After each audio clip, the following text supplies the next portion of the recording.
Assalamualaikum warahmatullahi wabarakatuh. Yang terhormat Ibu Dr. Karunia Eka Lestari MPD selaku dosen pengampu mata kuliah teori peluang. Izin memperkenalkan diri, perkenalkan nama saya Sofi Nadia Putri dengan NPM 221063105039 dari kelas 6C. Pada kesempatan kali ini, saya akan membahas 20 soal teori peluang yang terdiri atas 6 soal pembuktian dan 14 soal latihan konsep. Baik, langsung saja. Di sini ada distribusi binomial, bunyinya itu binomial NPK sama dengan kombinasi K dari N dikali P pangkat K dikali 1 dikurang P pangkat K dikurang N, dengan K-nya ini sama dengan 0, 1, sampai dengan N. Kita diminta untuk membuktikan apakah distribusi binomial merupakan ukuran peluang atau bukan. Baik, kita langsung buktikan. Untuk membuktikan distribusi binomial ukuran peluang atau bukan, kita harus ingat dan membuktikan dua hal. Yang pertama di sini yaitu binomial NP harus lebih besar atau sama dengan 0. Kemudian yang kedua, sigma dari K sama dengan 0 sampai N untuk binomial NP K sama dengan 1. Oke, yang pertama kita perhatikan distribusi binomial NPK sama dengan kombinasi K dari N dikali P pangkat K dikali 1 dikurang P pangkat K dikurang N, dengan K-nya ini kan sama dengan 0 sampai dengan N. Untuk membuktikan yang pertama yaitu BNP lebih besar atau sama dengan 0, di sini bisa kita lihat karena kombinasi K dari N-nya ini lebih dari 0. Kenapa? Karena kita tahu bahwa nilai K-nya ini kan paling kecil 0. Jadi ketika N kombinasi 0, maka akan menghasilkan nilainya yaitu 1. Jadi jelas bahwa N kombinasi K lebih besar daripada 0. Atau kombinasi K dari N ini lebih dari 0. Kemudian untuk yang P pangkat K itu lebih dari 0, lebih besar atau sama dengan 0 ini karena nilai P ini kan merupakan peluang ya, dan nilai peluang ini kan berada pada interval antara 0 dan 1. Dan di sini kan nilai K-nya juga positif ya, mulai dari 0 sampai dengan N. Artinya ketika bilangan positif dipangkatkan dengan bilangan positif, maka akan menghasilkan nilai yang positif juga. Jadi terpenuhi ya bahwa P pangkat K ini lebih besar atau sama dengan 0. Kemudian untuk yang 1 dikurang P dipangkatkan N dikurang K ini lebih besar sama dengan 0 ini, kan 1 min P ini juga berada pada interval antara 0 dan 1. Maka ketika 1 dikurang P kemudian dipangkatkan N dikurang K, ini di mana N-nya kan lebih besar daripada K, maka akan menghasilkan nilai yang positif juga. Artinya ketika bilangan positif dipangkatkan dengan bilangan positif, maka akan menghasilkan bilangan positif juga. Maka terpenuhi bahwa binomial NP ini lebih besar atau sama dengan 0. Oke, untuk yang kedua, kita akan membuktikan bahwa total peluang dari semua kejadian ini akan sama dengan 1. Kita akan menggunakan teorema binomial. Bunyinya itu kan A ditambah B pangkat N sama dengan sigma dari K sama dengan 0 sampai dengan N. Kombinasi K dari N dikali dengan A pangkatkan K dikali B pangkat N dikurang K. Nah, caranya untuk membuktikan bahwa sigma dari K sama dengan 0 sampai dengan N, binomial N PK sama dengan 1, ini kita misalkan teorema binomialnya ini dengan kita misalkan A-nya ini sama dengan P dan B-nya ini sama dengan 1 dikurang P. Maka kita dapat setelah kita misalkan, maka menghasilkan A ditambah B pangkat N sama dengan P ditambah 1 dikurang P di pangkat N. Nah, P dikurang P itu kan 0 ya, 1 ditambah nol itu kan satu. Jadi menghasilkan satu pangkat N. Nah, satu dipangkatkan N, bilangan di bilangan berapapun N-nya, pasti akan tetap menghasilkan angka satu. Jadi satu N sama dengan satu.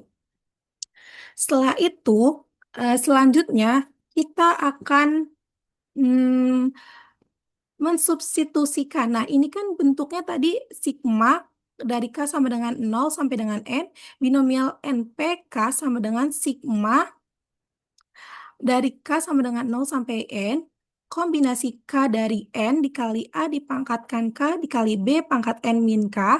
Nah, ini kan bentuknya sama seperti bentuk teorema binomial ya. Nah, nilai teorema binomial tadi kan satu. Nah, tinggal kita substitusikan saja. Jadi, terbuktilah bahwa sigma dari K sama dengan nol sampai dengan N, binomial NPK itu akan sama dengan satu. Jadi terbukti bahwa distribusi binomial merupakan ukuran peluang atau upel. Baik, untuk soal yang kedua di sini yaitu soal mengenai distribusi binomial, yaitu seorang siswa mengikuti ujian secara online dengan 5 soal berbentuk pertanyaan benar atau salah. Siswa tersebut memiliki peluang 0,6 untuk menjawab setiap soal dengan benar. Kita diminta untuk menghitung berapa peluang siswa tersebut menjawab tepat 3 soal dengan benar. Baik saja, untuk pembahasannya di sini kan diketahui ya jumlah soalnya tadi 5. Berarti 5-nya ini adalah N. Kemudian peluang menjawab benarnya itu adalah 0,6. Berarti P-nya itu adalah 0,6. Kemudian K-nya itu 3. K-nya itu merupakan jumlah soal yang dijawab benar. Kemudian yang ditanyakan itu adalah berapa peluang siswa tersebut menjawab tepat 3 soal dengan benar. Nah, artinya kita itu disuruh mencari binomial 5,0,6 3. Nah, kita jawab menggunakan rumus distribusi binomial. Nah, rumus distribusi binomial ini kan B atau binomial NPK sama dengan kombinasi K dari N dikali P pangkat K dikali 1 dikurang P pangkat N dikurang K dengan K-nya ini kan sama dengan 0, 1 sampai dengan N. Nah, eh, informasi-informasi ataupun data yang diketahui tadi kita substitusikan ke rumus distribusi binomial. Sehingga kita substitusikan yaitu menjadi binomial 5,0,6 untuk 3 ini akan sama dengan kombinasi 3 dari 5 dikali eh, P pangkat K itu kan P-nya itu 0,6. Berarti 0,6 dipangkatkan 3. Kemudian 1 dikurang P. Berarti 1 dikurang 0,6 pangkat N min K. N-nya itu 5, K-nya itu 3. Berarti 1 dikurang 0,6 pangkat 5 dikurang 3. Nah, kombinasi 3 dari 5 itu kan sama aja 5 faktorial dibagi 3 faktorial dikali 5 dikurang 3 faktorial dikali 0,6 pangkat 3 dikali tadi 1 min P itu kan 1 dikurang 0,6. Nah, itu hasilnya 0,4. Kemudian 5 dikurang 3 ini 2. Jadi dikali 0,4 pangkat 2.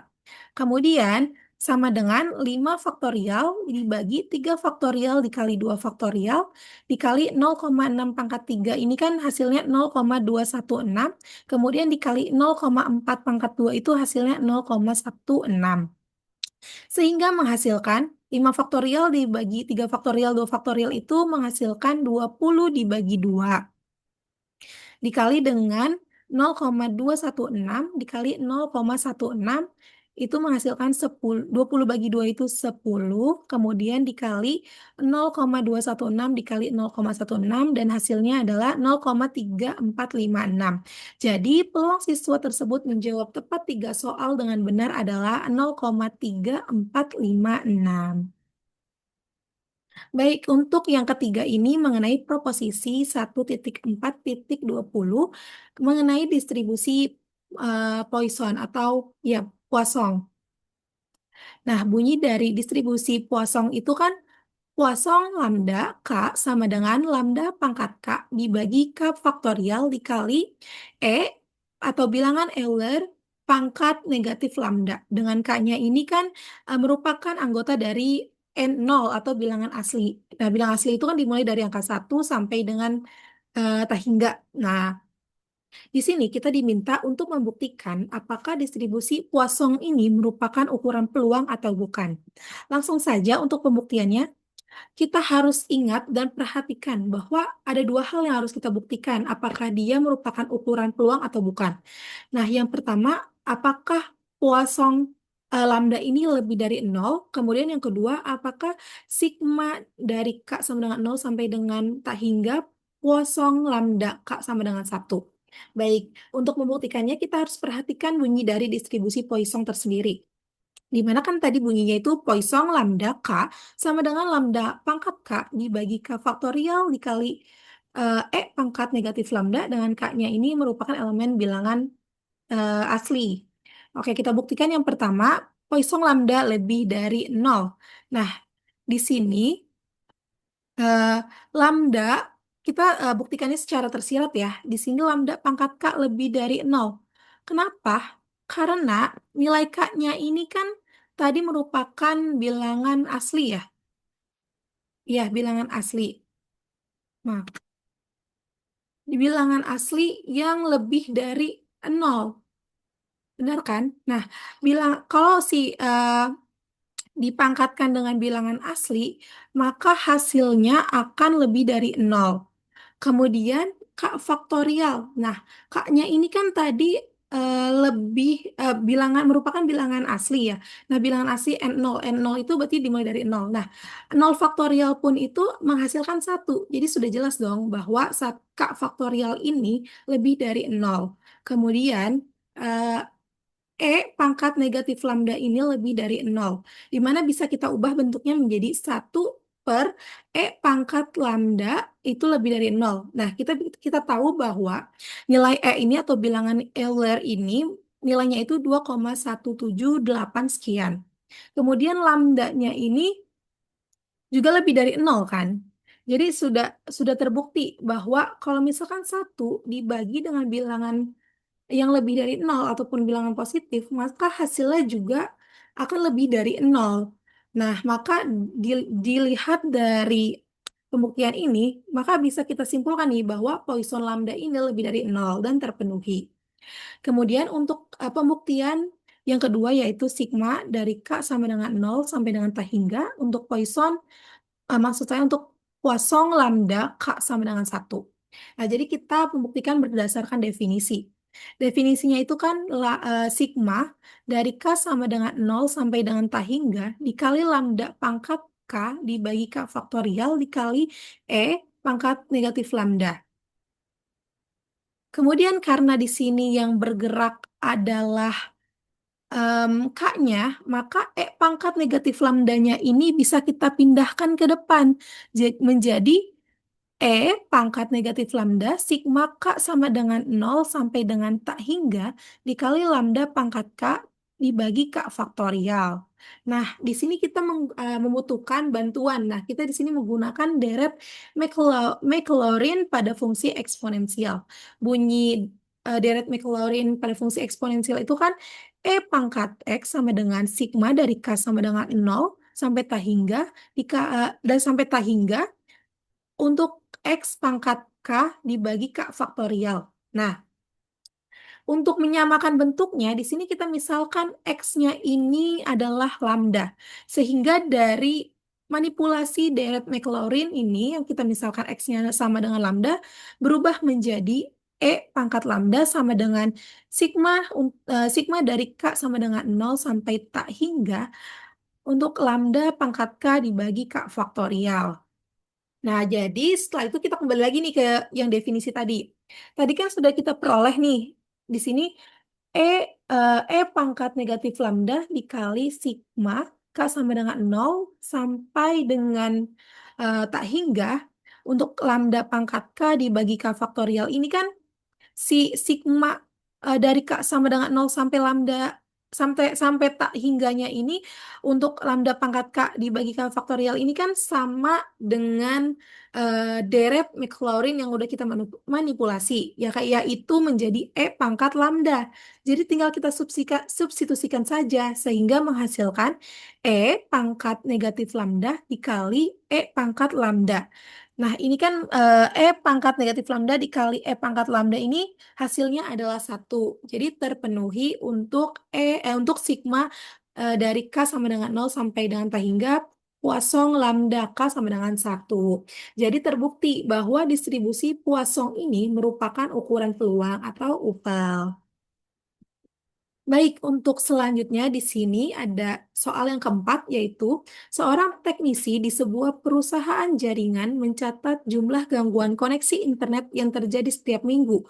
Berdasarkan data historis, jumlah gangguan koneksi internet per minggu mengikuti distribusi Poisson dengan parameter 3. Kita diminta untuk menentukan peluang bahwa pada minggu depan akan terjadi satu atau dua gangguan koneksi. Baik, untuk pembahasannya di sini kita ini merupakan soal distribusi Poisson ya, diketahui dari soalnya. Kemudian diketahui parameter atau lambdanya itu adalah 3. Dan yang ditanyakan yaitu kita diminta untuk menentukan peluang bahwa pada minggu depan akan terjadi satu atau dua gangguan koneksi. Oke, kita gunakan rumus distribusi Poisson, yaitu bunyinya itu kan Poisson lambda K sama dengan lambda pangkat K dibagi K faktorial dikali pangkat negatif lambda, di mana K-nya ini merupakan bilangan asli. Oke, jadi kita buktikan untuk K-nya ini kan sama dengan satu.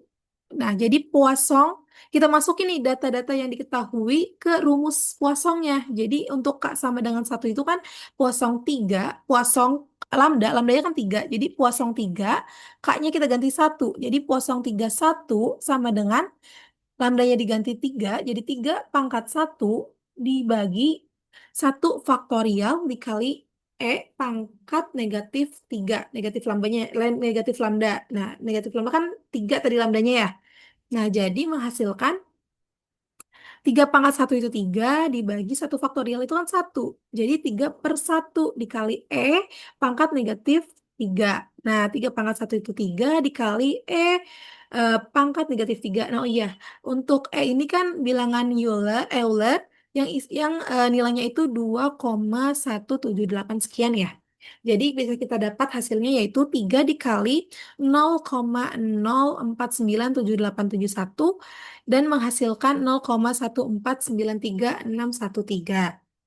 Nah, kemudian karena ingin dicari berapa peluang pada minggu depan akan terjadi satu atau dua gangguan, maka untuk K2-nya nih, untuk K sama dengan 2, maka kita substitusikan Poisson 32 sama dengan 3 pangkat 2 dibagi 2 faktorial dikali pangkat negatif 3. Nah, ini akan menghasilkan 9 dibagi 2 dikali satu dikali pangkat negatif 3 sama dengan 9 per 2 dikali pangkat negatif 3 itu 0,049781, itu akan menghasilkan 4,5 dari 9 dibagi 2 itu 4,5 dikali 0,049781 sama dengan 0,224049195. Nah, kemudian dari Poisson 31 dan Poisson 32 ini kita jumlahkan dengan cara kita jumlahkan, yaitu sigma, K-nya itu kan tadi dari 1. Nah, sampai 2, berarti sigma dari K sama dengan 1 sampai 2 untuk Poisson lambda K akan sama dengan Poisson 31 ditambah Poisson 32. Tadi kan Poisson 31 itu 0,1493613 ditambah Poisson 32 itu 0,22404195 itu akan sama dengan 0,37340325. Atau kita ambil 3 belakang koma menjadi 0,373. Jadi, peluang bahwa pada minggu depan akan terjadi satu atau dua gangguan koneksi adalah 0,3734 0325 atau kita ambil 3 angka di bawah koma yaitu 0,373. Baik, untuk selanjutnya di sini ada mengenai distribusi hipergeometri.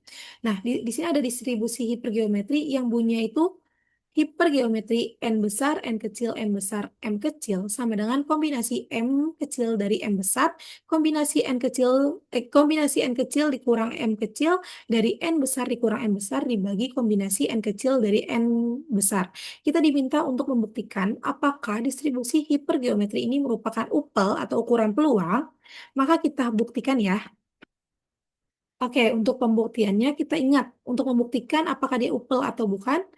Untuk hipergeometrinya yang pertama yaitu hipergeometri n besar, n kecil, m besar, m kecil harus lebih besar atau sama dengan nol. Kemudian yang kedua, sigma dari m kecil sama dengan nol sampai dengan n kecil. Untuk hipergeometri n besar, n kecil, m besar, m kecil sama dengan satu. Oke, untuk pembuktiannya kita perhatikan dulu.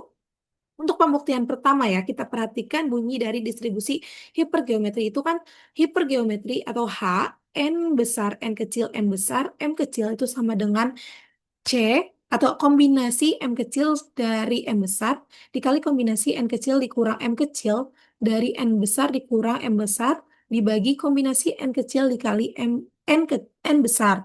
Nah, untuk pembuktian pertama hipergeometri N besar, N kecil, M besar, M kecil ini harus lebih dari atau sama dengan nol. Nah, karena kombinasi M kecil dari M besar ini lebih dari sama dengan nol. Kenapa? Karena ini kan mengenai kombinasi ya. Kombinasi ini kan berkaitan dengan faktorial.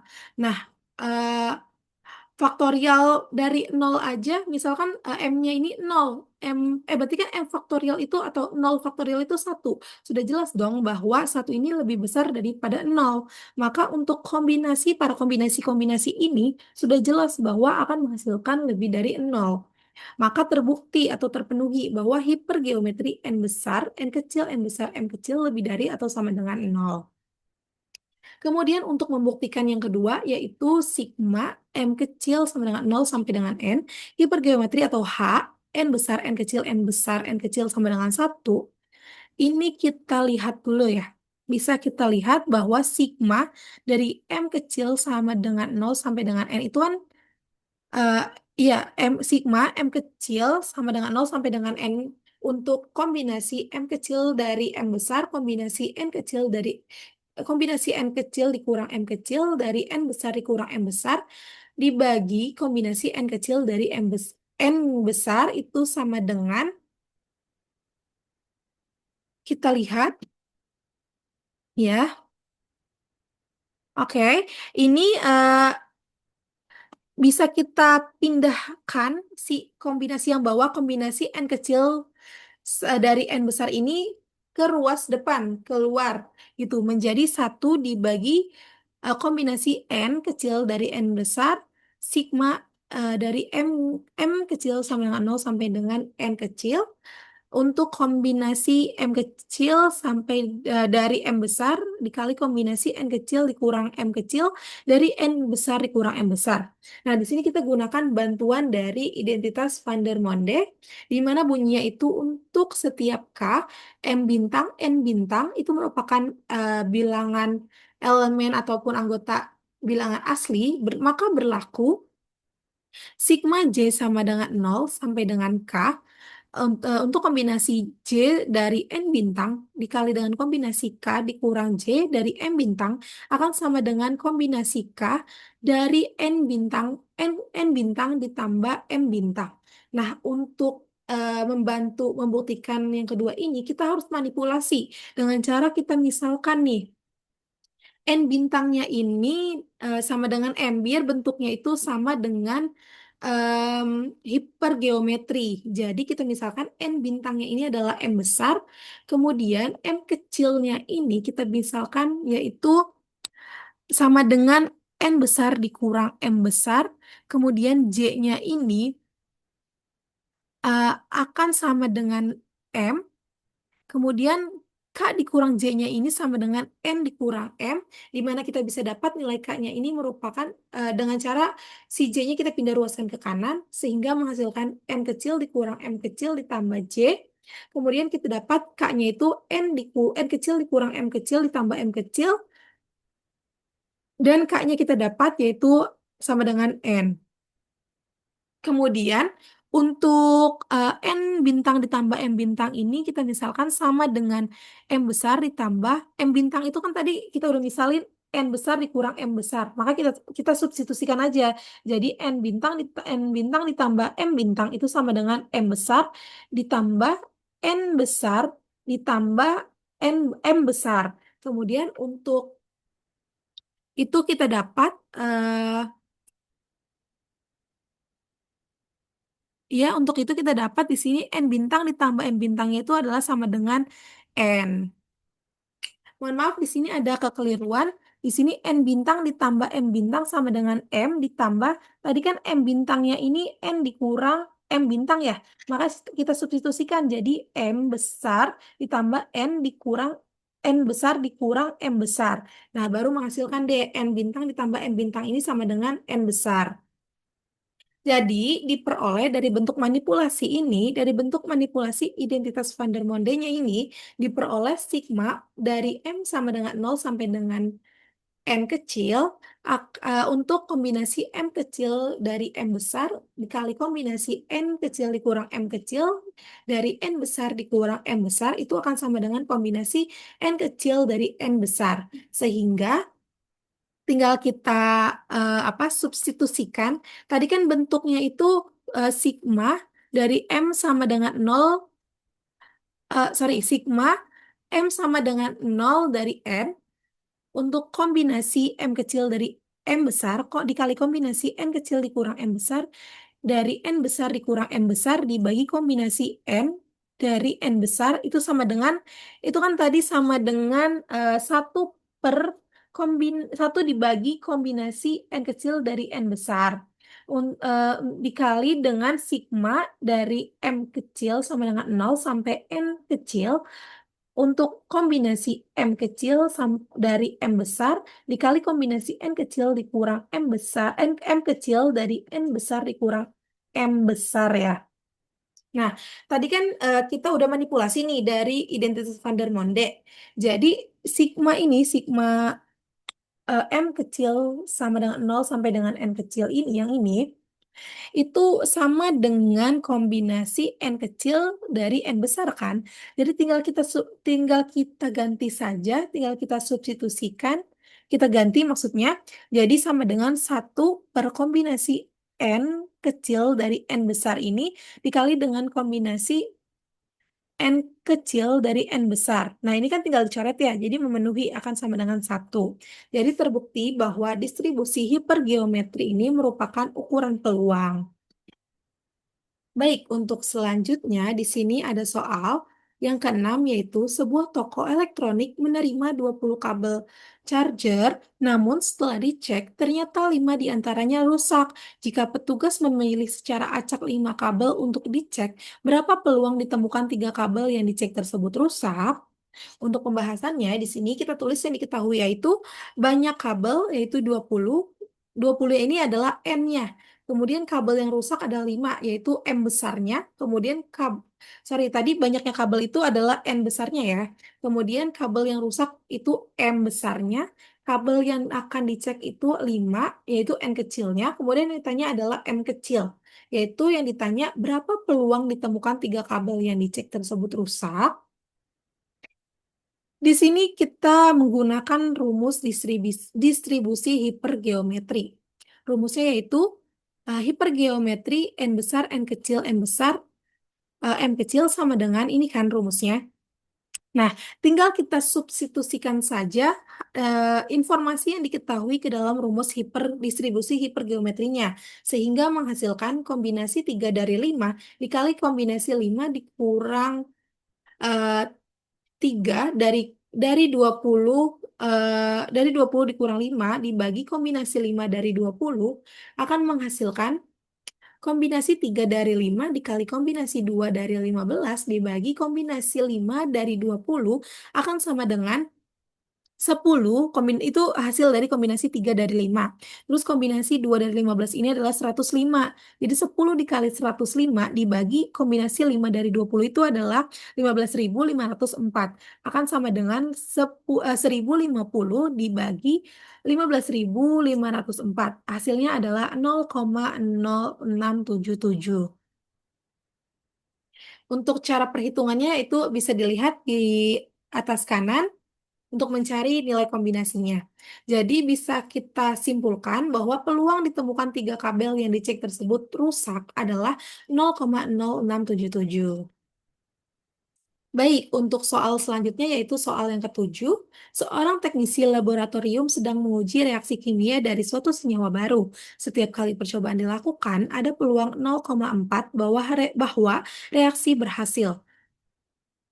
Berapa peluang bahwa reaksi kimia berhasil untuk ketiga kalinya pada percobaan ke-8? Untuk pembahasannya, di sini kita lihat yang diketahuinya itu kan ada peluang sukses atau reaksi berhasilnya yaitu sebesar 0,4. Ini nilai P-nya ya. Kemudian banyaknya sukses yang diinginkan itu adalah 3. Ini merupakan nilai N. Kemudian percobaan ke-8, berarti K-nya ini akan sama dengan 8. Yang ditanyakan itu adalah berapa peluang bahwa reaksi kimia berhasil untuk ketiga kalinya pada percobaan ke-8. Nah, di sini adalah tipe soal distribusi binomial negatif. Maka kita gunakan rumus distribusi binomial negatifnya itu yaitu distribusi binomial negatif NP K sama dengan kombinasi K min N dari K min 1 dikali P pangkat N dikali 1 dikurang P dipangkatkan K min N dengan K-nya ini lebih dari atau sama dengan N, di mana K-nya ini adalah sama dengan N ditambah 1 sampai seterusnya. Data-data yang kita ketahui ini kita masukkan ke rumus distribusi binomial negatif ini, sehingga menghasilkan kombinasi 8 dikurang 3 dari 8 dikurang 1 dikali P pangkat N. P-nya itu 0,4 ya. N-nya itu 3. Berarti 0,4 pangkat 3 dikali 1 dikurang P. P-nya 0,4 dipangkatkan 8 dikurang 3. Nah, kemudian hasilnya adalah kombinasi 5 dari 7 dikali 0,4 pangkat 3 dikali 0,6 pangkat 5. Nah, kombinasi 5 dari 7 ini adalah 7 faktorial dibagi 5 faktorial dikali 7 dikurang 5 faktorial dikali 0,4 pangkat 3 itu 0,064 dikali 0,6 pangkat 5 yaitu 0,07776 akan sama dengan 7 faktorial dibagi 5 faktorial, 2 faktorial dikali 0,064 dikali 0,078 akan sama dengan 21 dikali 0,004992. Hasilnya adalah 0,105. Jadi, peluang bahwa reaksi kimia berhasil untuk ketiga kalinya pada percobaan ke-8 adalah 0,105. Baik, di sini yang ke-8 ada definisi 1.5.1. Bunyinya suatu fungsi P dari bilangan real ke bilangan real yang diintegralkan oleh Riemann disebut fungsi padat peluang atau PDF atau fungsi kepadatan atau fungsi peluang jika memenuhi yang pertama, Px-nya ini lebih dari atau sama dengan 0, di mana X-nya ini merupakan elemen atau bilangan real. Kemudian yang kedua, sigma maksud saya integral dari negatif tahingga sampai tahingga untuk Px dx-nya ini harus sama dengan 1. Definisikan P-nya pada bilangan real sebagai berikut, yaitu Px sama dengan Px-nya akan sama dengan 0 jika X-nya ini kurang dari 0, atau Px-nya ini akan sama dengan E pangkat negatif X jika X-nya ini lebih dari atau sama dengan 0. Kita diminta untuk menunjukkan apakah P-nya ini merupakan fungsi kepadatan atau PDF. Oke, untuk pembuktiannya, tadi kan harus ada 2 ya, yang di soal tadi itu, yang harus dibuktikan. Di mana Px-nya ini akan sama dengan 0 jika X-nya kurang dari 0. Atau selanjutnya Px-nya bisa sama dengan E pangkat negatif X jika X-nya ini lebih dari atau sama dengan 0. Untuk membuktikan yang pertama, yaitu untuk X-nya kurang dari 0, maka PX-nya ini bisa kita lihat, kalau PX-nya kurang dari 0, maka PX-nya itu 0 ya. Kemudian kalau misalkan X-nya lebih dari sama dengan 0, maka PX-nya ini akan sama dengan E pangkat negatif X. Nah, E pangkat negatif X-nya ini bisa kita ubah bentuk menjadi 1 dibagi E pangkat X. Nah, kok bisa dia lebih dari sama dengan 0? Nah, kita telah ya. Kan E ini nilainya adalah 2,178. Nah, kemudian X-nya ini tadi kan eh, lebih dari sama dengan 0. Maka suatu bilangan positif dipangkatkan bilangan positif, maka hasilnya akan positif dong. Berapapun 1 dibagi bilangan positif berapapun, maka akan hasilnya itu pasti lebih dari 0 ya. Hasilnya akan lebih dari sama dengan atau sama dengan 0. Nah, maka bisa kita lihat nih bahwa PX-nya ini akan lebih dari sama dengan 0. Bentuk setiap X-nya ini merupakan bilangan real, maka terpenuhi ya. Oke, untuk pembuktian yang kedua yaitu eh, integral dari negatif tak hingga sampai tak hingga PX dx sama dengan, nah integralnya ini kita pecah menjadi dua, yaitu integral dari negatif tak hingga sampai 0 px dx ditambah dengan integral dari 0 sampai tak hingga px dx. Nah, integral dari negatif tak hingga sampai 0 px dx ini kan nggak termasuk ya, nggak masuk nih ke dalam px-nya si fungsi kepadatan ini. Jadi nilainya itu adalah 0. Jadi sisa tinggal integral 0 sampai tak hingga dikali E pangkat negatif X dx, ya kan? Ini nilainya akan sama dengan 0. Untuk menghitung integral 0 sampai tak hingga ini kan nggak bisa ya, nilai nilai tak hingga itu kan tidak bisa dihitung. Maka dengan cara kita ganti nih batas atasnya dengan suatu bilangan real, yaitu misalkan B. Nah, maka kita bisa menggunakan limit. Maka 0 ditambah limit B mendekati tak hingga untuk integral 0 sampai tak hingga dikali E pangkat negatif X dx akan sama dengan limit B mendekati tak hingga negatif E pangkat pangkat negatif X dengan batas atasnya batas bawahnya 0 dan batas atasnya B, maka bisa langsung kita hitung dan menghasilkan nilai limit B mendekati tak hingga itu adalah negatif E pangkat negatif B dikurang negatif E pangkat 0. Nah, tinggal kita, ini kan sudah disubstitusikan ya batas-batasnya. Jadi menghasilkan limit B mendekati tak hingga negatif E pangkat negatif B ditambah 1. Maka akan sama dengan 1 dikurang limit B mendekati tak hingga E pangkat negatif B. Kemudian menghasilkan 1 dikurang limit B mendekati tak hingga. Nah, nilai E pangkat negatif B-nya ini kita ubah bentuk menjadi 1 dikurang limit B mendekati tak hingga 1 dibagi E pangkat B.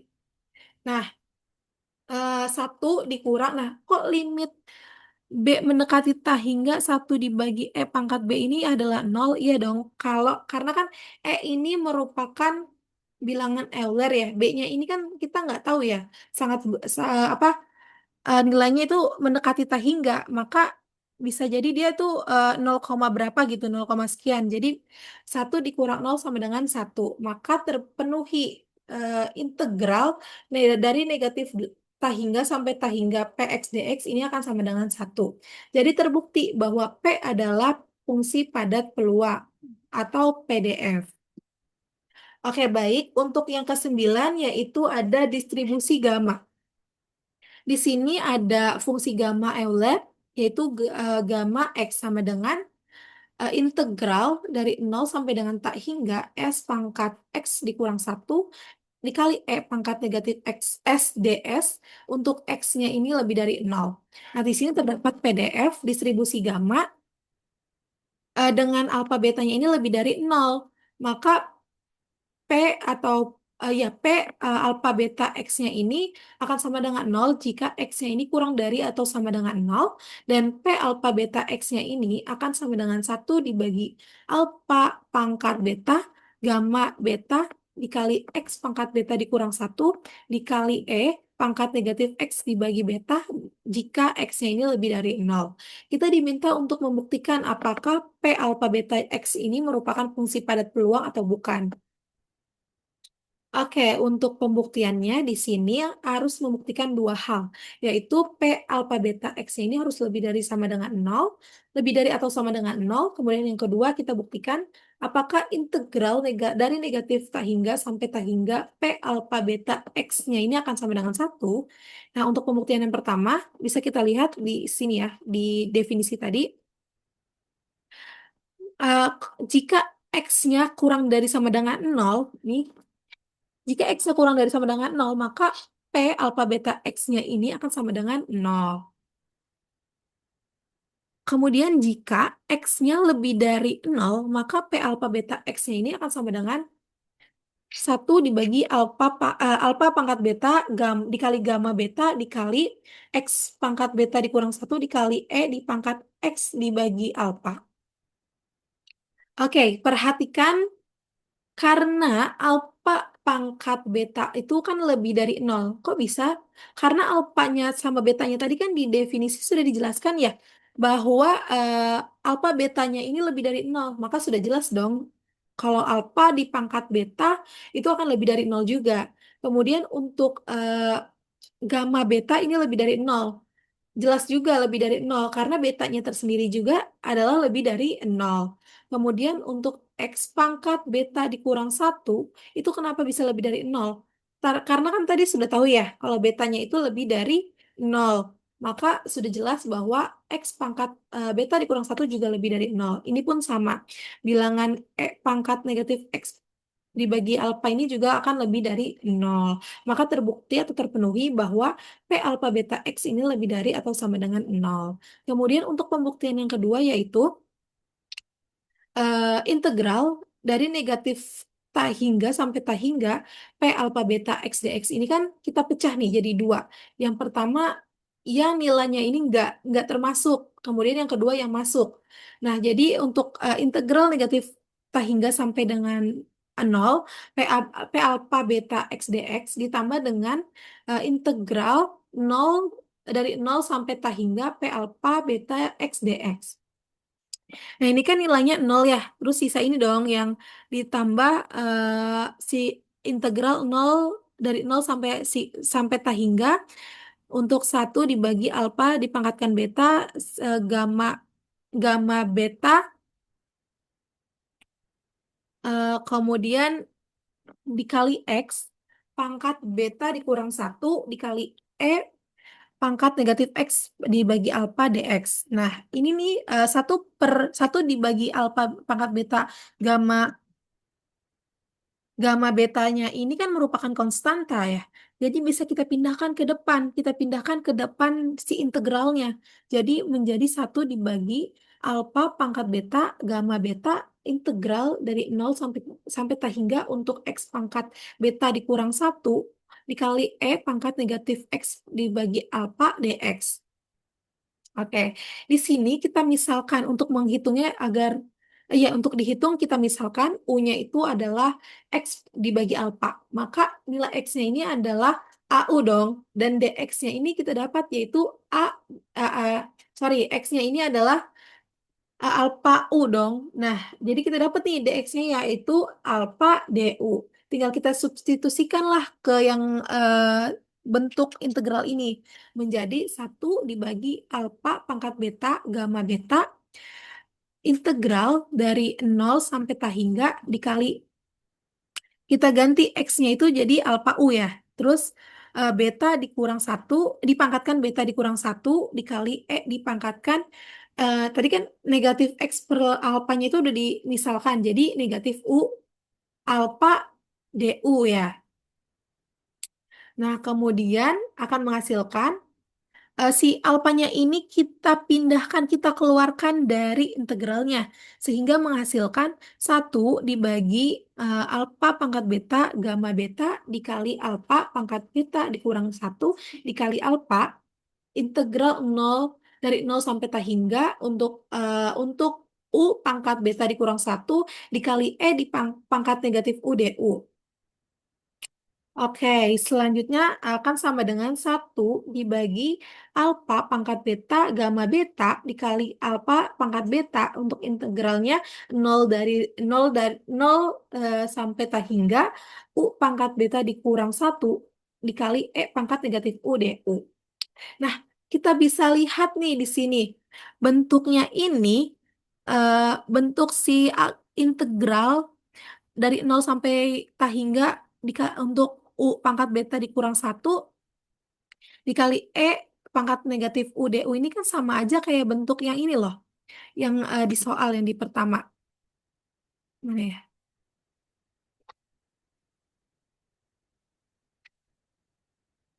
Nah, bentuknya ini kan sama seperti alfa pangkat beta gamma beta ya. Jadi bisa kita ganti saja sehingga menghasilkan satu dibagi alfa pangkat beta gamma beta dikali ini kan bentuknya diubah ya, diganti. Jadi alfa pangkat beta gamma beta. Nah, tinggal dicoret jadi sisa satu saja. Maka integral dari negatif tak hingga sampai tak hingga P alfa beta X sama dengan satu terpenuhi. Jadi terbukti bahwa P alfa beta X adalah fungsi padat peluang atau PDF. Baik, untuk yang ke-10 adalah mengenai distribusi beta. Di sini ada fungsi beta, bunyinya itu beta XY sama dengan integral dari 0 sampai 1 S pangkat X dikurang satu dikali satu dikurang S pangkat Y dikurang satu ds dengan nilai X, Y-nya ini lebih dari 0. Dan di sini terdapat PDF atau fungsi pada peluang distribusi betanya itu adalah Q alpha beta X sama dengan satu per satu dibagi B alpha beta dikali dengan X pangkat alfa dikurang satu dikali satu dikurang X pangkat beta dikurang satu. Ini jika nilai X-nya ini berada di antara 0 atau satu, di rentang atau di interval 0 ataupun satu. Nah, Q alpha beta X ini akan sama dengan 0 jika X-nya ini lainnya gitu. Atau X-nya ini bukan merupakan elemen antara interval 0 dan satu. Dengan alpha betanya ini lebih dari 0, kita diminta untuk membuktikan apakah Q alpha beta X-nya ini atau si distribusi beta ini merupakan fungsi padat peluang atau bukan. Baik, untuk pembuktiannya di sini yang pertama kita harus membuktikan apakah Q alpha beta X-nya ini lebih dari 0, lebih dari sama dengan 0. Kemudian yang kedua kita harus membuktikan apakah integral dari negatif tak hingga sampai tak hingga Q alpha beta X ini apakah sama dengan satu. Kita harus perhatikan dulu PDF betanya. Ini kan tadi Q alpha beta X itu akan sama dengan eh, 1 dibagi B alpha beta X ini ya, yang ini ya. Nah, terus dia akan sama dengan 0 apabila X-nya lainnya di lain di, di lainnya misal. Nah, dengan alfa betanya lebih dari 0, maka kita bisa buktikan yang pertama, jika X-nya ini merupakan jika X-nya ini bukan anggota antara 0 dan satu, maka si Q alfa beta X-nya ini kan sama dengan 0 nih. Ini berdasarkan PDF betanya ini. Nah, kemudian jika X-nya ini merupakan elemen 0 antara interval 0 1, maka Q alpha beta X-nya ini adalah satu dibagi B alpha beta dikali X pangkat alpha dikurang satu dikali satu dikurang X dipangkatkan beta dikurang satu akan lebih dari 0. Maka kita perhatikan karena si alpha betanya kan tadi udah jelas ya di soal ini dia lebih dari 0. Maka B alpha beta itu juga jelas dong lebih dari 0. Kemudian untuk X pangkat alpha dikurang satu akan lebih dari 0. Sudah jelas juga. Karena nilai alpha juga tadi dijelaskan bahwa alpha betanya ini lebih dari 0. Kemudian ini juga sama akan lebih dari 0. Maka terbukti bahwa Q alpha beta X ini akan lebih dari atau sama dengan 0 dan terpenuhi. Untuk pembuktian yang pertama. Kemudian yang kedua adalah integral negatif tak hingga dari negatif tak hingga sampai tak hingga Q alpha beta X dx. Ini kita pecah menjadi tiga integral sehingga menghasilkan integral dari negatif tak hingga sampai dengan 0 Q alpha beta X dx ditambah dengan integral dari 0 sampai dengan 1 Q alpha beta X dx ditambah integral dari 1 sampai hingga Q alpha beta X dx. Nah, di sini kan yang pertama ini, yang integral yang pertama itu kan nilainya 0 ya, karena nggak masuk ke intervalnya. Kemudian untuk yang kedua ini, iya masuk. Karena dari 0 sampai dengan 1. Kemudian yang kedua ini nilainya adalah lebih dari 1 dong. Karena dimulai dari 1 sampai dengan tak hingga. Berarti dia lebih dari 1 dan tidak masuk. Jadi sehingga sisa integral dari 0 sampai 1 untuk 1 dibagi B alpha beta dikali X pangkat alpha dikurang 1 dikali 1 dikurang X pangkat beta dikurang 1 dx. Itu akan menghasilkan, nah ini kan 1 per B alpha beta ini kan merupakan konstanta ya. Jadi bisa kita keluarkan dari integralnya, pindahkan ke depan.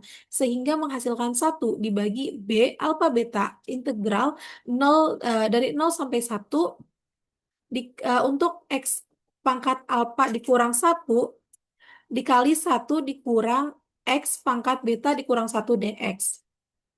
Nah, bisa kita lihat di sini bentuknya integral ini kan sama dengan bentuk ini ya. Nah, bentuk ini. Sebentar. Iya, betul. Sama seperti bentuk yang fungsi betanya. Nah, jadi bisa aja nih kita eh, ganti. Ini kan bentuknya mirip ya sama dengan fungsi betanya. Jadi tinggal kita ganti deh. Jadi 1 dibagi B alpha beta dikali B alpha beta dong. Karena bentuk integralnya yang ini sama serupa dengan bentuk fungsinya. Sehingga bisa kita coret saja, jadi menghasilkan 1 dibagi B alpha beta dikali tadi integralnya kita ubah ke B alpha beta akan menghasilkan sama dengan 1. Maka integral dari negatif tak hingga sampai dengan tak hingga Q alpha beta X sama dengan 1 terpenuhi. Maka terbukti ya bahwa Q alpha beta X adalah fungsi padat peluang. Baik, untuk soal yang ke-11, yaitu sebuah perusahaan mencatat bahwa 50% pegawainya menggunakan motor, 30% menggunakan mobil pribadi, dan 10% menggunakan transportasi umum ke kantor. Nah, sisanya ini menggunakan cara lain. Dari 10 pegawai yang dipilih secara acak, berapa peluang bahwa 5 orang menggunakan motor, 3 orang menggunakan mobil pribadi, dan 1 orang menggunakan transportasi umum? Untuk pembahasannya, di sini kan diketahui ya tadi, 50% pegawainya menggunakan motor. Maka P1-nya ini adalah 50 dibagi 100 atau sama dengan 1/2 ya. Kemudian untuk yang menggunakan mobil pribadi itu kan 30%. Maka P2-nya ini sama dengan 30 dibagi 100 yaitu 3/10.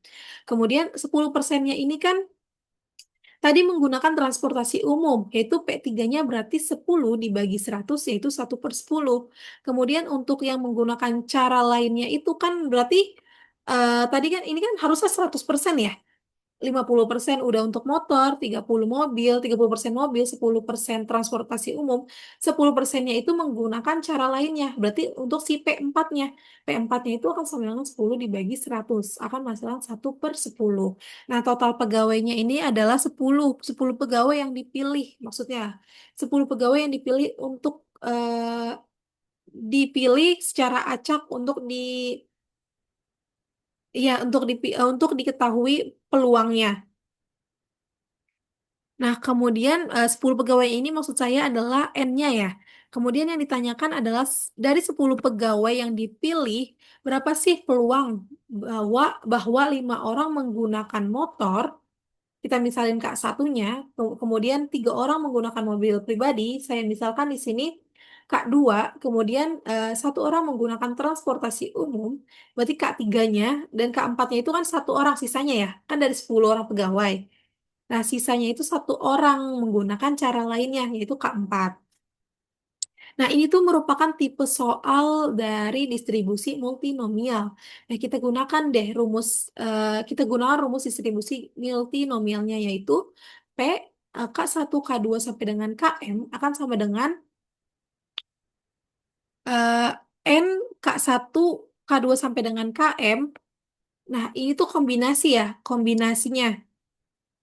Nah, dikali P pangkat K1 dikali P pangkat K2 sampai dengan dikali P pangkat Km. Untuk K1, K2 sampai dengan Km ini merupakan elemen atau anggota dari omega. Tinggal kita substitusi nih yang diketahui ke rumus distribusi multinomialnya. Jadi P5311 akan sama dengan kombinasi 105311 dikali P P pangkat K satunya itu satu per satu dibagi dua pangkat 5, kemudian 3 per 10 pangkat 3, 1/10 dikali 1/10 pangkat 1 dikali 1/10 pangkat 1. Nah, kombinasi yang tadi nih yang atas kan itu sama dengan 10 faktorial dibagi 5 faktorial, 3 faktorial, 1 faktorial, 1 faktorial dong. Dikali 1/2 pangkat 5 dikali 3/10 pangkat 3 dikali 1/10 pangkat 1 dikali 1/10 pangkat 1. Dan ini menghasilkan 5040 dikali 1/2 pangkat 5 itu 0,03125. Kemudian dikali 1/10 pangkat 1 itu kan 0,027. Kemudian dikali 1/10 pangkat 1 lagi. Sorry, maksud saya tadi kan em, 10 faktorial dibagi 5 faktorial dikali 3 faktorial, 1 faktorial itu kan 5, 5040. Kemudian 1/2 pangkat 5 itu 0,03125 dikali 3 dibagi 10 atau 3/10 pangkat 3 itu 0,027. Kemudian 1/10 pangkat 1 itu 0,1 dikali lagi 1/10 pangkat 1 itu 0,1 sehingga menghasilkan 0,042525 atau nilainya sekitar 0,043. Jadi kita dapat bahwa peluang dari 5 orang menggunakan motor, 3 orang menggunakan mobil pribadi, dan 1 orang menggunakan transportasi umum, dan 1 orang lainnya ini, yaitu adalah 0,043. Baik, untuk selanjutnya adalah soal ke-12. Sebanyak 9 pengunjung memasuki sebuah wahana bermain yang terdiri dari 3 ruangan berbeda, ruang A, ruang B, dan ruang C. Setiap pengunjung secara acak akan dan mandiri memilih salah satu ruangan yang akan mereka masuki, dan setiap ruangan memiliki peluang yang sama untuk dipilih. Kita diminta untuk menentukan peluang bahwa setiap ruangan diisi tepat oleh 3 orang. Diketahui dari soal tersebut kan jumlah orangnya 9. Nah, 9 ini merupakan N-nya. Kemudian si M kecilnya ini, atau sorry, maksud saya M-nya ini adalah jumlah ruangan, yaitu 3. Maka P1 peluangnya, P kan ada 3 ruangan ya. Kalau peluang itu kan di antara 0 sampai 1. Maka kalau misalkan ada 3 ruangan, untuk P1-nya itu adalah 1/3 dong. P2-nya juga 1/3 dan P3-nya 1/3. Nah, yang ditanyakan ini adalah berapa sih peluang jika setiap ruangan diisi tepat oleh 3 orang. Ini juga merupakan soal distribusi multinomial. Rumusnya itu kan PK1, K2 sampai dengan KM sama dengan kombinasi N K1, K2 sampai dengan KM dikali P pangkat K1, dikali P pangkat K2 sampai dengan P pangkat KM ya. Dengan K1, K2 sampai dengan KM ini merupakan elemen omega. Nah, sama nih, kita substitusikan saja ya data yang diketahui ke rumusnya. Sehingga menghasilkan P5311 akan sama dengan kombinasi 9333 dikali 1/3 pangkat 3 dikali 1/3 pangkat 3 dikali 1/3 pangkat 3. Hasilnya itu adalah 9 faktorial dibagi 3 faktorial dikali 3 faktorial dikali 3 faktorial dikali 1/3 pangkat 3 dikali 1/3 pangkat 3 dikali 1/3 pangkat 3 sama dengan 1680 dari 9 faktorial dibagi 3 faktorial 3 faktorial 3 faktorial ini dikali 0,037 dikali 0,037 dikali 0,037. Hasilnya adalah 0,085. Jadi peluang bahwa setiap ruangan diisi tepat oleh 3 orang adalah 0,085. Baik, untuk soal yang ke-13 adalah pelemparan sebuah dadu seimbang berulang kali. Berapa peluang mata dadu 3 muncul pertama kali pada percobaan ke-9? Oke, diketahui suksesnya ini adalah muncul mata dadu 3 ya. Kemudian peluang suksesnya itu P-nya itu tadi berapa? Eh kalau dadu itu 1/6 ya? Ya, kalau dadu itu 1/6.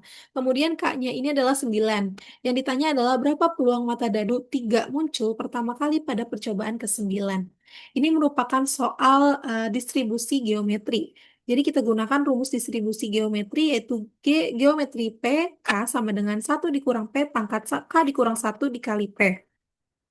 Dengan P-nya ini 1 sampai dengan tak hingga ya. Nah, di sini kita substitusi data yang diketahui ke rumusnya ya. Jadi G1/6, P-nya itu kan 1/6 ya.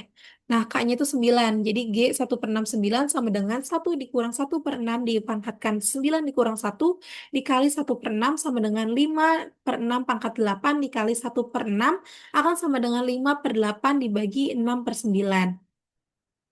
Itu hasilnya adalah 0,0388. Jadi peluang mata dadu 3 muncul pertama kali pada percobaan ke-9 adalah 0,0388. Baik, untuk soal yang ke-14 adalah seorang petugas survei di sebuah pusat perbelanjaan secara acak mewawancarai pengunjung satu persatu untuk mencari seseorang yang pernah mengikuti seminar kewirausahaan tahun lalu. Peluang seseorang pernah mengikuti seminar tersebut adalah 0,3.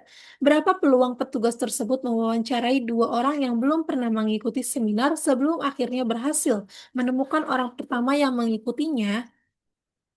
Nah, diketahuinya si suksesnya ini adalah berhasil menemukan orang pertama yang pernah mengikuti seminarnya ya. Kemudian peluang suksesnya adalah P-nya itu adalah di sini 0,3, kemudian K-nya itu 3 karena orang ketiga baru dia sukses berhasil gitu.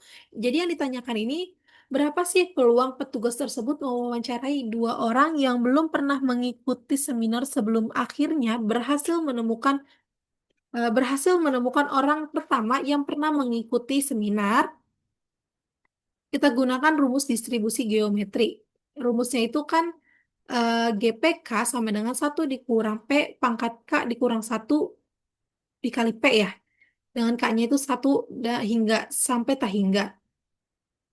Nah, kita substitusi saja. Nilai P-nya itu kan 0,3. Terus K-nya 3. Jadi G 0,33 sama dengan 1 dikurang 0,3.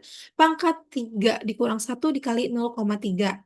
Hasilnya 0,7 pangkat 2 dikali 0,3 sama dengan 0,49 dikali 0,3 akan sama dengan 0,147. Jadi peluang petugas tersebut mewawancarai 2 orang yang belum pernah mengikuti seminar sebelum akhirnya berhasil menemukan orang pertama yang pernah mengikuti seminar itu adalah 0,147.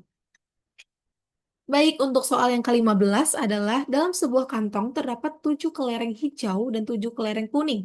2 kelereng diambil secara acak tanpa pengembalian. Berapakah peluang kelereng kedua yang diambil berwarna hijau jika kelereng pertama yang diambil juga berwarna hijau? Langsung saja kita ke pembahasan. Kan yang diketahui jumlah kelereng hijau itu adalah sama dengan 7 ya. Terus jumlah kelerengnya kuning ini ada 6, ada 5. Kemudian total semua kelereng itu berarti 12 kelereng dong. Dengan 2 kelereng yang diambil secara acak tanpa pengembalian. Kemudian di kelereng pertamanya berwarna hijau. Di sini ada kata-kata secara acak tanpa pengembalian. Berarti menggunakan peluang bersyarat. Kemudian yang ditanyakan yaitu berapakah peluang kelereng kedua yang diambil berwarna hijau jika kelereng pertama yang diambil juga berwarna hijau? Nah, kita menggunakan tadi ya rumus peluang bersyarat. Rumusnya itu adalah P A bersyarat B sama dengan P A irisan B akan sama dengan PB. Nah, jika kelereng peluang B maksudnya ya, jika kelereng pertama yang diambil adalah hijau, maka kita kurangi nih si kelereng hijaunya. Karena kan yang pengambilan pertama itu kan kelereng hijau, berarti kelereng hijau berkurang 1 dong, dan tanpa pengembalian. Maka kelereng hijaunya ini sisa 6. Kemudian kalau total kelereng tersisanya ini yaitu 11 dong, karena kan di pengambilan pertama udah diambil 1. Jadi peluang kelereng kedua berwarna hijau adalah P kedua hijau, kemudian bersyarat pertama hijau, yaitu yang kelereng hijau yang pertama itu kan sisa 6. Kemudian total sisanya itu adalah 11. Jadi peluang kelereng kedua yang diambil berwarna hijau, jika kelereng pertama yang diambil juga berwarna hijau adalah 6/11. Baik, untuk soal yang ke-16 adalah sebuah pabrik memiliki tiga jalur produksi R1, R2, dan R3 yang menghasilkan sebuah baterai. Suatu hari, jalur R1 memproduksi 400 baterai, jalur R2 memproduksi 300 baterai, dan jalur R3 memproduksi 200 baterai. Di mana kualitas baterai ini tergantung dengan jalur produksinya. Nah, diketahui bahwa baterai yang diproduksi jalur R1 ini sebanyak 4% rusak. Kemudian di jalur R2 6% rusak dan di jalur R3 3% rusak. Jika diambil satu baterai secara acak dari 900 baterai tersebut, berapa peluang baterai yang diambil ternyata rusak? Kita misalkan A ditambah kejadian baterai yang dicek rusak ya. Misalkan misalkan A-nya ini merupakan kejadian baterai yang dicek rusak. Diketahui kan total baterainya 900, jalur R1-nya 400 baterai, maka PR1-nya atau peluang R1-nya ini 400 dibagi 900, yaitu 4/9. Kemudian jalur R2-nya kan 300, maka 300 baterai, maka peluang R2-nya ini 300 dibagi 900, yaitu 1/3. Jalur R3-nya ini kan menghasilkan 200 baterai, maka PR3-nya ini atau peluang R3-nya ini 200 dibagi 900, sama dengan 2/9. Baterai yang diproduksinya ini R1 kan sebanyak 4%, yang rusak 4% rusak nih. Maka PA bersyarat R1 sama dengan 4% sama dengan 4 dibagi 100 yaitu 1/25 ya, 1 dibagi 25. Kemudian baterai yang diproduksi jalur R2 kan 6%-nya rusak. Maka PA bersyarat R2-nya ini adalah 3/50 dari 6% tadi. Kemudian baterai yang diproduksi jalur R3 ini kan sebanyak 3% rusak. Maka PA bersyarat R3-nya ini adalah 3% atau sama dengan 3/100. Yang ditanyakan ini adalah jika diambil satu baterai secara acak dari 900 baterai tersebut, berapa peluang baterai yang diambil ternyata rusak? Nah, kita gunakan rumus peluang total, di mana PA-nya ini adalah sigma dari J sama dengan 1 sampai dengan N, PBJ dikali dengan PAA bersyarat BJ itu akan menghasilkan. Kita substitusi saja deh ini. Nilai yang dihasilkan tadi kan udah tahu ya, PR1-nya, PR2-nya sampai seterusnya, terus kemudian PA bersyarat R1-nya, itu kan udah tahu. Jadi tinggal kita substitusikan saja sehingga menghasilkan 4/9 dikali 1/25 ditambah 1/3 dikali 3/50 ditambah 2/9 dikali 3/100 itu akan menghasilkan 225 ditambah 3/150 ditambah 9/900. Itu akan menghasilkan 2/45 atau sekitar 0,044. Jadi jika diambil satu baterai secara acak dari 900 baterai tersebut, peluang baterai yang diambil ternyata rusak adalah 0,044. Baik, untuk soal selanjutnya adalah soal yang ke-17. Di sebuah pabrik, jumlah mesin yang mengalami kerusakan ringan dalam satu hari kerja dinyatakan sebagai variabel acak diskrit X dengan distribusi peluang sebagai berikut. PX sama dengan nolnya ini adalah sama dengan 0,2. PX sama dengan 1 sama dengan 0,5. PX sama dengan 3 sama dengan 0,3. Nah, kita disuruh cari nilai ekspektasi EX dari banyaknya mesin yang rusak ringan dalam satu hari kerja adalah berapa. Nah, untuk pembahasannya di sini yaitu diketahui X-nya ini kan variabel acak diskrit dengan X-nya 0, 1, dan 2 ya. Dengan distribusi peluangnya itu PX sama dengan 0 itu 0,2, PX sama dengan 1 itu 0,5, PX sama dengan 3 itu 0,3. Yang ditanya adalah berapakah nilai ekspektasi EX dari banyaknya mesin yang rusak ringan dalam satu hari kerja? Nah, kita menggunakan rumus ekspektasi. Rumus ekspektasi itu kan EX sama dengan sigma dari J sama dengan 1 sampai dengan tak hingga dengan XJ, untuk XJ dikali PX sama dengan XJ.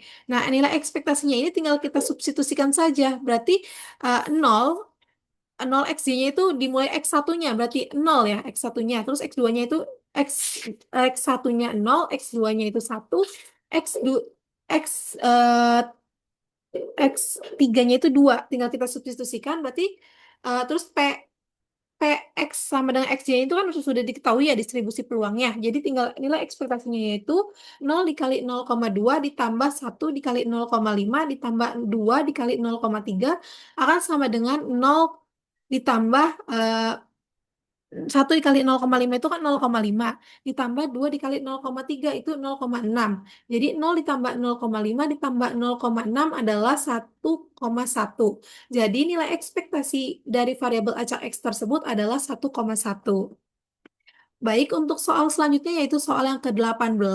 Seorang pemain darts melakukan percobaan dengan melempar anak panah ke papan sasaran. Misalkan variabel acak X-nya ini menyatakan jumlah lemparan yang diperlukan hingga mengenai lingkaran pusat untuk pertama kalinya.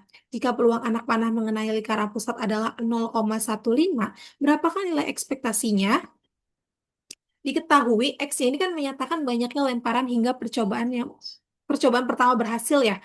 Kemudian peluang keberhasilan itu adalah 0,15. Yang ditanya nilai ekspektasinya. Nah, karena di sini merupakan soal distribusi geometri, maka rumus yang digunakan adalah nilai ekspektasi dari distribusi geometri.